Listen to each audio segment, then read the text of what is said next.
Now, after dismissing the Kolkata rape murder horror as a stray incident, former BCCI president and former Indian cricket team captain Sourav Ganguly, along with his wife Dona Ganguly, will be walking the streets of Kolkata on Wednesday to demand justice for Abhaya of Kolkata. Remember, Sourav Ganguly initially, when asked a question about this case and the way the investigation is proceeding, he said this should not happen, strict action should be taken. But cases like this happen rampantly across the country.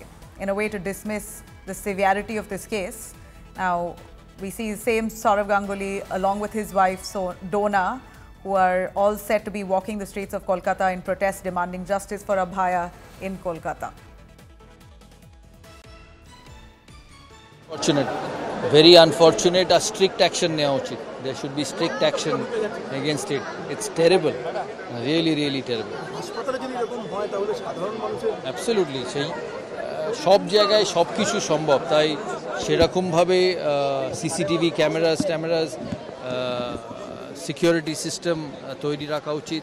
এটা যে কোনো জায়গায় হতে পারে, coincidentally হসপিটালেই হয়েছে, but strict action should be taken. It's not correct, it's very very wrong.